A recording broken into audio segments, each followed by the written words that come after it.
कहानी की शुरुआत होती है एक ऐड से जिसमें आदमियों की सुंदरता के बारे में बात की जा रही थी। कुछ आदमियों की आंखें सुंदर होती हैं तो किसी की जॉलाइन एकदम तीखी, और वहीं कुछ आदमी अपने जबरदस्त शरीर की वजह से औरतों के दिलों पर राज करते हैं। लेकिन जिन आदमियों के पास इसमें से कुछ भी नहीं है, असली मदद की जरूरत तो उनको है। इसके बाद हमें एक नया आविष्कार दिखाया जाता है जिसका नाम है हैंडसम सूट। ये खास मोटे और बदसूरत आदमियों के लिए बनाया गया बॉडी सूट है जो उन्हें कुछ ही पलों में जीरो से हीरो बना देगा। हालांकि इस सूट से वो हमेशा के लिए सुंदर तो नहीं हो जाएंगे, पर इसे पहनकर वो बाकी सुंदर मर्दों की तरह जिंदगी के मजे उठा सकते हैं। इसके बाद हम टाकुरो नाम के एक आदमी को देखते हैं जिसकी उम्र 33 साल थी। वो एक बेहतरीन शेफ था और अपना रेस्टोरेंट चलाता था। इसके साथ उसकी शख्सियत भी काफी अच्छी थी। हर कोई उसे अपना दोस्त बना लेता था, मगर जैसे ही टाकुरो किसी लड़की को प्रपोज करने की कोशिश करता तो उसे अपने मोटापे और बदसूरती की वजह से शर्मिंदा होना पड़ता। आज तक उसे टोटल 101 लड़कियां रिजेक्ट कर चुकी थी। उनमें से 52 लड़कियां तो रोते हुए भाग गई और 25 ने तो उसके खिलाफ पुलिस ही बुला ली कि ये गंदा मोटा आदमी छेड़ रहा है हमें। टाकुरो की जिंदगी अब एक मजाक बनकर रह गई और उसकी एक ही वजह थी उसकी बदसूरती।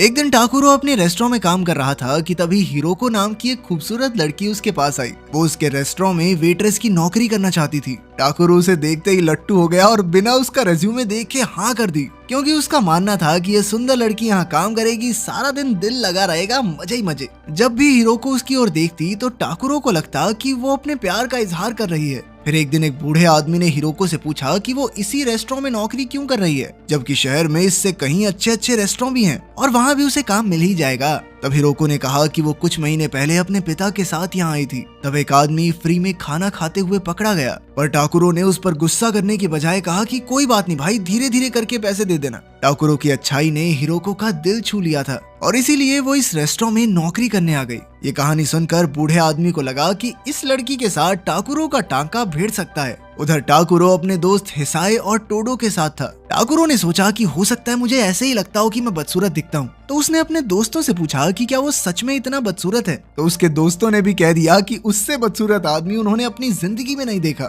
लेकिन उन्होंने कहा कि कोई बात नहीं भाई, बदसूरत आदमियों से दुनिया भरी पड़ी है, तेरी पर्सनैलिटी अच्छी है, दिल से किसी को प्रपोज करेगा तो बात बन भी सकती है। खैर टाकुरो तो उदास होकर बच्चों के पार्क में जाकर बैठ गया। तभी अचानक हैंडसम सूट का सेल्समैन उसके पास आया। उसने टाकुरो को इस हैंडसम सूट का ब्रांड एम्बेसडर बनने का ऑफर दिया, पर टाकुरो पूरी दुनिया के सामने अपनी बदसूरती का मजाक नहीं बनवाना चाहता था। खैर अगले दिन टाकुरो ने हिरोको के लिए एक बेहतरीन डिश बनाई और ये डिश हिरोको को बेहद पसंद भी आई, पर बेचारे टाकुरो को लग रहा था कि हिरोको उसके प्यार में गिर रही है। जब हिरोको ने कहा कि मुझे इस खाने से प्यार हो गया है, तो टाकुरो ने भी भावनाओं में बहकर कह दिया कि मैं भी तुमसे प्यार करता हूँ। मन ही मन में टाकुरो को लग रहा था कि अब हिरोको भी बाकी लड़कियों की तरह रोते हुए भाग जाएगी। मगर हिरोको ने उससे पूछा कि तुम्हें मेरे बारे में क्या पसंद है, क्यों प्यार करते हो मुझसे। तब टाकुरो ने कहा कि तुम्हारे बारे में तो सब अच्छा है, तुम्हारी आंखें, कान, तुम्हारे बाल, तुम्हारे डिम्पल सब बेहद खूबसूरत है। ये सुनकर हिरोको को लगा कि टाकुरो को सिर्फ उसकी बाहरी सुंदरता से मतलब है, इसीलिए वो चुपचाप वहाँ से चली गई।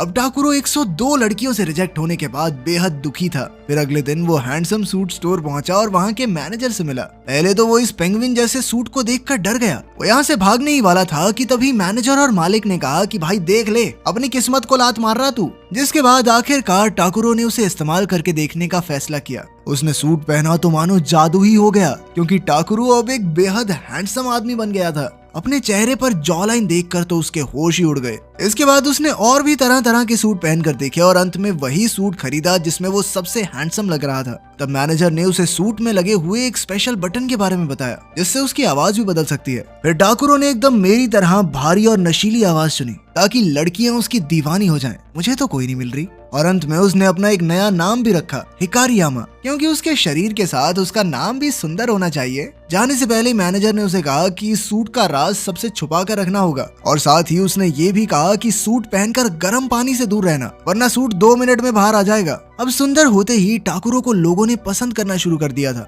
जो लड़कियां पहले उसे देखकर मुंह चढ़ा लेती थी, वही उसे देखकर मुस्कुरा रही थी। कई जवान लड़कियां तो उसकी दीवानी ही हो गई। तभी टाकुरो एक मॉडलिंग मैनेजर से टकरा गया। अब वो मैनेजर चाहता था कि टाकुरो उसकी कंपनी के लिए मॉडलिंग करे। खैर अगले दिन टाकुरो बदसूरत बनकर बैठा था कि तभी मोटोए नाम की एक लड़की रेस्टोरेंट में आई। वो हिरोको की जगह वेट्रेस की नौकरी के लिए आई थी, लेकिन सब कहने लगे कि ये भैंस यहाँ पे काम करेगी तो कस्टमर भाग जाएंगे। मगर टाकुरो ने कहा कि वेट्रेस बनने के लिए खूबसूरत होने की कोई जरूरत नहीं है। ये देखकर मोटोए भी हैरान थी, क्योंकि आज तक उससे किसी ने इतने अच्छे से बात नहीं की थी। फिर अगले कुछ दिनों में मोटोए ने अपनी मेहनत से सबका दिल जीत लिया, पर टाकुरो की तरह उसे भी कोई सुंदर नहीं समझता था। जब वो टाकुरो के साथ होती तो वो मजाक मजाक में उसके साथ प्यार भरी बातें करती। टाकुरो को भी वो अच्छी लगती थी, मगर एक दोस्त की तरह, प्यार व्यार नहीं था उससे। खैर, एक हफ्ते बाद वो मॉडलिंग एजेंसी के मैनेजर से मिला। हालांकि आज उसका पहला फोटोशूट था और उसे पोज करना भी नहीं आता था, पर उसकी खूबसूरती के कारण सभी उसकी तारीफों के पुल बांध रहे थे। फिर शूट के बाद उसकी मुलाकात सुपर मॉडल रायका से हुई। रायका को लगा कि ये कैसे काम करेगा, इसे कुछ आता जाता तो है नहीं। पर फिर टाकुरो ने अपनी पर्सनैलिटी से उसका भी दिल जीत लिया। आज रायका को जिंदगी में पहली बार कोई पसंद आया था, इसीलिए उसने शाम को टाकुरो को अपने दोस्तों के साथ खाने पर बुलाया। रात को जब टाकुरो उसके घर पहुंचा तो उसने देखा कि रायका के दोस्त कोई और नहीं बल्कि उसी के खास दोस्त हिसाए और टोडो थे। अब टाकुरो ने बेहतरीन डिशेस बनाकर सबके होश उड़ा दिए, मगर बाद में अचानक उसकी आवाज बदल गई और फिर टोडो को लगा कि वो टाकुरो है। लेकिन फिर उसने सोचा कि इतना सुंदर आदमी टाकुरो कैसे हो सकता है। उधर टाकुरो भी हिकारियामा होने का नाटक करते करते थक चुका था और अब वो कुछ अच्छे से खाना चाहता था। उसने देखा कि मोटोए रेस्टोरेंट में उसकी मदद के लिए रुकी हुई थी। उसने टाकुरो के लिए एक रिस्ट बैंड बनाया था जिसमें उसकी पसंद के गाने भी चलते थे। ये देखकर टाकुरो को काफी खुशी हुई। फिर उन्होंने ढेर सारी बातें की और अचानक उन्होंने एक दूसरे का हाथ छू लिया। इससे उन दोनों के दिलों में एक अलग सी खुशी पैदा हुई, पर दोनों ने ही इसे नजरअंदाज करके आगे बातें करना शुरू कर दिया। इसके बाद हम देखते हैं कि टाकुरो मॉडल बनकर काफी सारे शूट्स करने लगा था। वो हर एड में दिखता था और शहर में जगह जगह उसके पोस्टर लगे थे। आखिरकार वो अपने सपनों की जिंदगी जी रहा था। वो जहाँ भी जाता लड़कियां उसके पीछे पड़ जाती और अब वो किसी को भी अपनी गर्लफ्रेंड बना सकता था। कुछ ही समय में रायका को भी उससे प्यार हो गया, मगर टाकुरो के दिल में तो बस हिरोको ही बसती थी। जब उसे लगा कि अब तो वो एक कामयाब आदमी बन चुका है तो उसने फिर से हिरोको से मिलकर अपने प्यार का इजहार करने का फैसला किया। उसने बिल्कुल फिल्मों की तरह घुटनों पर बैठकर उसे आई लव यू कहा, पर हिरोको तो सोचने लगी कि ये अनजान आदमी बेवजह मेरे गले क्यों पड़ रहा है। वो चुपचाप वहाँ से चली गई, पर टाकुरो को लगा कि वो शर्मा कर गई है। फिर बाद में टाकुरो मोटोए के साथ बाजार गया तो मोटोए ने देखा कि टाकुरो थोड़ा उदास है। तब मोटोए ने कहा कि चलो एक गेम खेलते हैं, हमें पार्क में मौजूद खुश लोगों की तस्वीरें लेनी है। पहले तो टाकुरो को लगा कि क्या बकवास गेम है, लेकिन फिर जब वो तस्वीरें खींचने लगा तो उसे एहसास हुआ कि जिंदगी की खुशियां इन छोटे छोटे लम्हों में ही छुपी हुई हैं। फिर मोटोए ने टाकुरो की तस्वीरें खींची और उसे दिखाया कि वो हंसता हुआ कितना अच्छा लगता है। इस घटना के बाद से टाकुरो भी मोटोए को थोड़ा पसंद तो करने लगा था। रात को भी उसे बस मोटोए के ही ख्याल आ रहे थे और वो मोटोए की तस्वीरें देखते हुए सो गया। फिर अगले दिन शूट के बाद टाकुरो रायका के साथ गाड़ी में बैठा था। अचानक रायका ने आगे बढ़कर उसे चूम लिया। हालांकि उसे रायका से प्यार व्यार नहीं था, मगर फिर भी भाई 23 का हो गया था, आज तक एक लड़की नहीं मिली थी, तो वो पहली बार किसी लड़की के साथ गुलू गुलू करने का मौका खोना नहीं चाहता था। फिर वो दोनों एक साथ समय बिताने के लिए रायका के घर चले गए, लेकिन पूरा समय टाकुरो के दिमाग में बस मोटोए के ही ख्याल थे। अचानक उसने रायका को रोकते हुए कहा कि मुझे पहले नहाने जाना है, लेकिन टाकुरो ये भूल गया कि वो हैंडसम सूट पहनकर गर्म पानी में नहीं भीग सकता। इसी गलती की वजह से उसका सूट शरीर से उतर गया और वो फिर से मोटा और बदसूरत हो गया। अब वो जैसे तैसे रायका से छुप कर वहाँ से भाग निकला। फिर अगली सुबह वो स्टूडियो में रायका से मिला तो वो बेहद गुस्से में थी। आज तक कोई आदमी उसे बीच में छोड़कर नहीं गया था और इसीलिए अब वो टाकुरो को और ज्यादा चाहने लगी थी। इस मुसीबत से बचने के लिए टाकुरो ने कहा कि उन्हें जल्दी नहीं करनी चाहिए,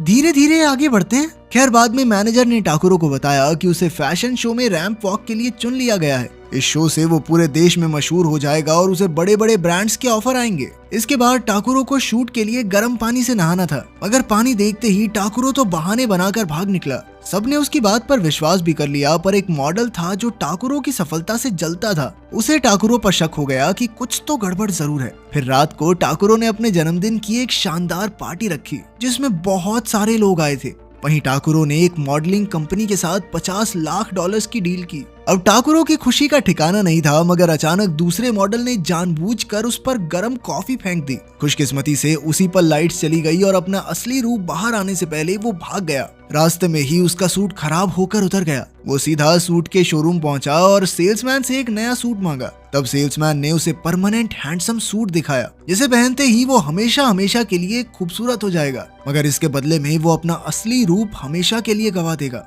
थोड़ा सोचने के बाद आखिरकार टाकुरो ने वो सूट खरीद ही लिया। रास्ते में वो एक लड़की से टकरा गया तो लोगों ने उसके शरीर और शक्ल को देखकर उसे लड़की छेड़ने वाला समझ लिया और खूब पीटा। जब वो घर लौटा तो मोटोए ने कहा कि उसे पूरा विश्वास है कि टाकुरो किसी लड़की के साथ छेड़खानी नहीं कर सकता। अब टाकुरो ने उसे हैंडसम सूट के बारे में पूरा सच बताने का फैसला किया और सच सुनते ही मोटोए चुपचाप वहां से चली गई। कुछ देर बाद हिरोको रेस्टोरेंट में आई और उसने कहा कि वो टाकुरो से कुछ बात करना चाहती है। वो दोनों एक पार्क में गए और हिरोको ने कहा कि जब टाकुरो ने पहली बार उससे अपने प्यार का इजहार किया था तो वो बेहद खुश हुई थी, मगर टाकुरो को लगा कि हिरोको उसका मजाक उड़ा रही है, इसीलिए उसने परमानेंट हैंडसम सूट पहनकर सबको उनकी औकात दिखाने का फैसला कर लिया। अगले दिन फैशन शो था पर वो तो सिर्फ मोटोए के बारे में सोच रहा था। उधर मोटोए सड़क पर एक बाइक से टकरा गई और उसे गहरी चोट लगी। जब टाकुरो को इसकी खबर मिली तो वो वहीं जम गया। उसकी रैंप वॉक की बारी आई मगर वो चल ही नहीं पा रहा था। आखिरकार उसे एहसास हो गया कि उसे ये चकाचौंध वाली जिंदगी चाहिए ही नहीं। असली खुशी तो उसे तब मिली थी जब वो मोटोए के साथ बाजार में था। अब वो शो छोड़कर भाग निकला पर उसका परमानेंट सूट उतर ही नहीं रहा था। आखिरकार वो जैसे तैसे उस सूट को बीच में से काट कर बाहर आया। अंत में वो फटाफट हॉस्पिटल पहुंचा तो पता चला कि चोट मोटोए को नहीं बल्कि बाइक वाले को लगी थी। मोटोए को सही सलामत देखकर उसकी खुशी का ठिकाना नहीं था, लेकिन फिर अचानक टाकुरो के पैरों तले जमीन खिसक गई। जब मोटोए ने अपना फैट सूट निकाला तब ये खुलासा होता है कि मोटोए असल में हिरोको ही थी। हमेशा से लोग उसे उसकी सुंदरता के लिए पसंद करते थे, इसीलिए वो मोटी बनकर देखना चाहती थी कि कोई उसे सच्चा प्यार करेगा या नहीं। आखिरकार अपने टाकुरो का घर बस ही गया। टाकुरो उससे प्यार करता था और उसे इस बात से कोई फर्क नहीं था कि वो मोटी और बदसूरत है, मतलब उसका प्यार ही सच्चा प्यार है। आखिरकार हिरोको टाकुरो की गर्लफ्रेंड बन गई और हमारे लड़के का घर बस गया। तो क्या आपको मौका मिले तो ऐसा सूट खरीदोगे? कमेंट्स में जरूर बताना। मिलते हैं अगली वीडियो में।